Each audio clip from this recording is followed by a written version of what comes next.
All right, let's jump right in.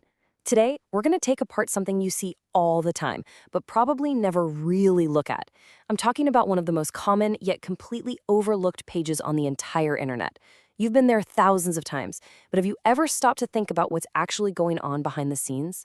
So let me ask you this. What's the most important door you open every single day? Is it the one to your house, your car? We go through doors constantly without even thinking. But what if I told you the most important one isn't a physical door at all? Yep, it might just be this one. The Google sign-in page. I know, it looks so simple, right? But don't let that fool you. This page is one of the most powerful, most important doorways in our modern world. And today, we're going to take it apart, piece by piece. So, first things first, we have to reframe what we're looking at. This isn't just a sign-in page, no way. It's a carefully, meticulously designed digital doorway. Every single word, every button, every link, it's all there for a reason, to grant you access to your digital life. Now, check out this instruction right at the top. Use your Google account. That little phrase is doing some heavy lifting. It's not just saying, hey, log into Gmail. It's inviting you to present your one single, unified digital identity. It's like a master key that unlocks everything. Your email, your documents, your photos, your whole digital world. So, how do you actually present that identity? Well, it all starts right here in the email or phone field. This is the very first step. This is where you forge and present your unique digital key to the lock. In the tech world, they call this your digital identifier. But a better way to think about it is like your home address, but for the internet. It has to be totally unique.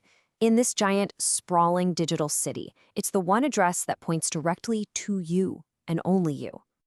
And you know, this choice right here, it actually tells a really cool story about how our digital lives have evolved. You've got email, which is the classic old school identifier from the desktop era. But then you have phone. That's the key for our modern mobile-first world. It shows how these digital doorways have adapted to fit right in our pockets. But of course, any good door isn't just about a key. It's got to have security, right? It needs good locks, maybe even a peephole.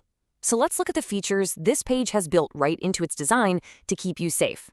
This small but super important question, not your computer? This shows that the design is smart. It anticipates a common risk. It knows you might be at a library, a coffee shop, or a friend's house, and it gives you a way to protect yourself.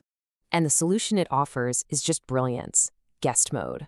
Using a private window is like having a digital door that automatically locks and wipes away all your fingerprints the second you leave. As soon as you close that window, poof, it's like you were never there. It keeps your key, your password, your data safe from whoever uses that computer next. And what about these little links way down at the bottom? Privacy and terms. Think of these as the peepholes on your digital door. They let you look through and see the rules of the house before you decide to step inside. It's all about giving you the choice. But you know, a truly great design doesn't just work perfectly when you're perfect. It also has to account for us being, well, human. So what happens when you're standing at the door and you realize you've lost your key? We have all felt that little moment of panic, right? You're staring at the login box, your mind is a total blank. Forgot email is so much more than just a link. It's a calm, reassuring voice built right into the design, basically saying, hey, it's okay, it happens. We can help you get back in.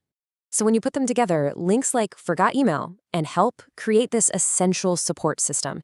They're an admission that people aren't perfect. We forget things. And that's what makes this a human-centered design. It's ready to help out when things go wrong. Okay, so finally, let's talk about the agreement you make when you first decide to walk through this door. Because this isn't just a technical process. It's actually a social contract. This button right here, Create Account, is the moment it all happens. It's not just about making a new profile. No, this is the moment you pick up the pen and sign the agreement to enter this huge digital space. And by clicking that button, you are officially entering a binding agreement. You're agreeing to the rules of the house, the ones laid out in those terms and privacy policies we saw earlier. It's a two-way street, a contract between you and the service. So when you look at this page now, you can see it's so much more than just a simple form. It's a carefully constructed doorway. It's where you present your key, check the locks, and agree to the rules of the house before you step inside your digital home.